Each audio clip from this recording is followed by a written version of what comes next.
안녕하세요. BTX입니다. 오늘은 요한계시록 2장을 살펴보겠습니다. 주님은 소아시아 7교회들 중 제일 먼저 에베소 교회에게 편지를 보내십니다. 에베소 교회의 사자 심부름꾼에게 주님은 오른손에 7별, 즉 교회의 사자들을 쥐고 계시는 분이라고 계시하십니다. 그리고 7 금촛대로 상징되는 교회 사이를 거니시는 분이라고도 말씀하십니다. 주님은 에베소 교회의 행위, 수고와 인내를 알고 계신다고 말씀하십니다. 행위는 예술가가 노력하고 수고하여 창조한 작품을 의미하고, 수고는 어려움과 시험 속에서도 불굴의 노력으로 행한 헌신적인 결과를 뜻합니다.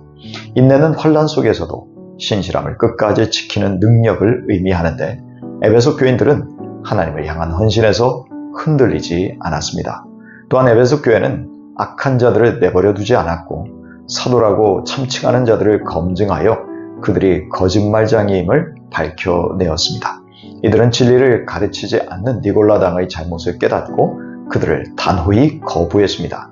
진리에 대한 헌신, 주님의 이름을 위하여 극심한 박해와 고난을 견디면서도 낙심하지 않았던 에베소 교회를 주님이 칭찬하셨습니다.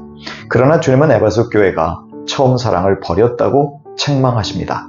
그래서 주님은 어디서부터 그렇게 되었는지를 찾아내서 회개하고 처음에 헌신하며 사랑했던 열정을 회복하라고 말씀하십니다.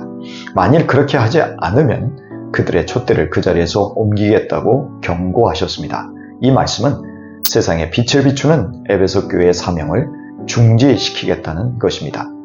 주님은 에베소 교회가 성령의 말씀을 경청하고 순종하도록 도전하시면서 돌이키는 사람에게 하나님의 낙원에 있는 생명나무의 열매를 주겠다고 약속하십니다. 이 말씀은 영원한 생명을 누리게 해주시겠다는 약속입니다. 이어서 주님은 서머나 교회에 편지를 보내시면서 당신을 처음이요 마지막이신 영원하신 하나님으로 소개하십니다. 또한 죽었다가 살아나신 분, 죽음을 정복하신 분이라고 말씀하십니다. 교회는 자신들이 믿는 예수님이 죽음을 정복하신 분임을 듣고 큰 용기를 얻었을 것입니다. 주님은 서머나 교회가 당한 환난과 궁핍을 알고 계시다고 하십니다. 아마도 교회가 박해를 받으면서 많은 성도들이 자신들의 재산마저 빼앗기는 지경이 되었을 수도 있습니다. 하지만 주님은 서머나 교회가 영적으로 부요하다고 진단하십니다. 서머나 교회는 유대 사람들에게서 비방을 받고 있었습니다. 그런데 주님은 비방하는 유대인들은 실제로 사탄의 수하에 있는 자들이라고 하십니다. 주님은 서머나 교회가 앞으로 당할 고난을 두려워하지 말라고 하십니다. 구체적으로 사탄이 서머나 교회 성도들을 투옥시키려 할 것이며 극심한 박해는 10일 동안 지속될 것이라고 하십니다. 그러나 이 박해를 견디고 죽기를 각오하고 충성하라고 하십니다. 죽음을 이기신 그리스도께서 주시는 생명의 면류관, 영생을 받게 될 것이기 때문입니다.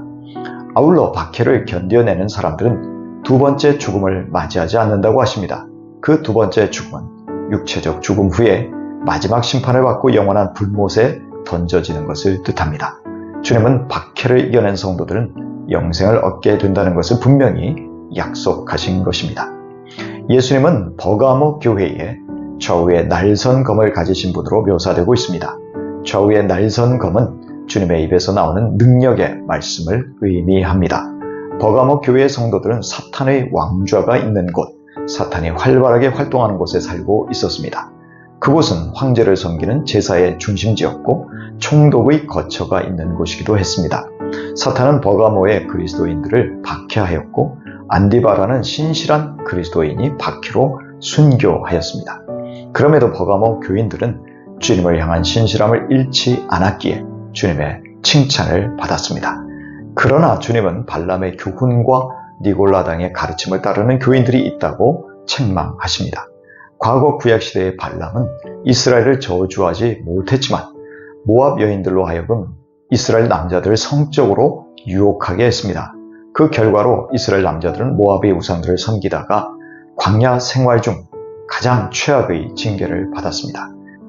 그런데 버가모 교회의 성도들 중에 이러한 이방 우상 숭배 문화에 젖어들어서 음란에 빠진 자들이 있었던 것으로 보입니다. 이에 주님은 버가모 교회의 즉각적인 회개를 요구하십니다. 그렇지 않으면 주님이 말씀의 검으로 심판하시겠다고 경고하십니다.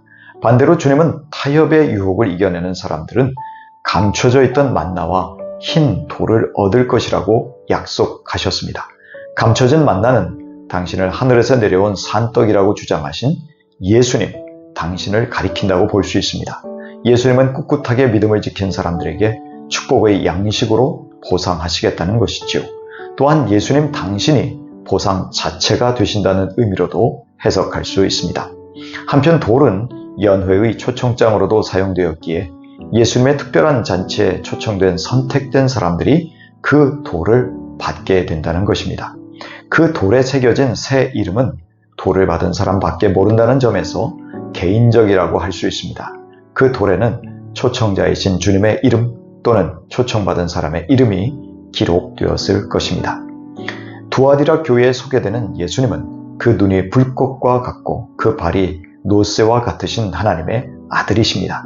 주님은 당시 두아디라의 주신인 제우스의 아들 아폴로 및 황제와 대조되는 참 하나님의 아들로 당신을 소개하고 계십니다.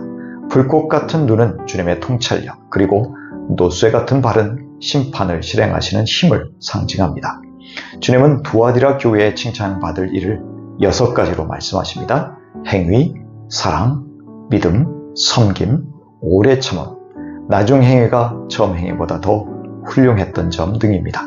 그러나 이런 두아디라 교회가 이세벨이라는 여자를 용납함으로 주님으로부터 큰 책망을 받았습니다.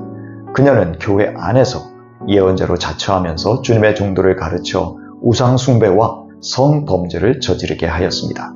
하나님은 이세벨에게 회개할 기회를 주셨지만 그녀는 회개를 거부하였습니다. 이에 주님은 회개하지 않은 이세벨을 질병과 고통으로 멸하실 것이며 그 추종자들도 회개하지 않으면 큰 벌을 당하게 하겠다고 선언하셨습니다. 이렇게 주님은 은밀한 죄들을 들춰내심으로 하나님의 불꽃 같은 눈으로 각 사람의 생각과 마음을 살피신다는 것을 깨닫게 하실 것이며 또한 각 사람의 행위대로 갚아주실 것이라고 경고하십니다. 그러나 주님은 이세벨을 앞세운 사탄의 유혹에 빠지지 않고 신실하게 믿음을 지킨 사람들에게는 당신이 재림하실 때까지 순전한 믿음을 지키는 짐만을 지게 하실 것이라고 하십니다. 그리하여 이기는 사람, 곧 당신의 일을 끝까지 지키며 순종하는 사람에게는 민족들을 다스릴 권세를 갖게 하시겠다고 약속하십니다. 주님의 재림 때에 우리가 주님과 함께 세상을 다스리게 될 것이라는 말씀입니다. 재림 때에 주님은 쇠 지팡이로 세상을 다스리실 것이고 민족들은 마치 질그릇처럼 부서질 것입니다. 그러나 신실함을 지킨 자들은 주님의 통치에 참여하게 된다는 것입니다. 그리고 유혹을 이기는 자에게 두 번째 보상이 주어지는데 그것은 그들이 새벽별을 얻게 되는 것입니다. 새벽별은 가장 어둠이 짙은 때에 등장하여서 세상을 심판하시고 성도들에게는 상급을 주시는 주님을 상징합니다. 두아디라 교회에 주어지는 최종적인 보상은 우리 주님인 셈입니다. 믿음의 승리자들에게 어떤 주님의 약속이 있는지 다시 한번 보겠습니다. 계시록 2장 7절 이하입니다.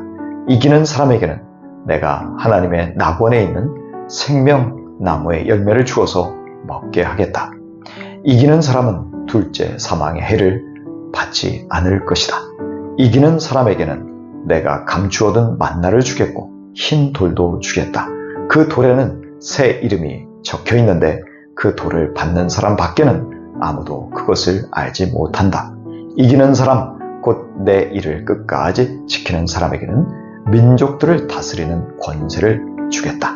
이것은 마치 내가 나의 아버지께로부터 권세를 받아서 다스리는 것과 같다. 나는 그 사람에게 새뼈를 주겠다.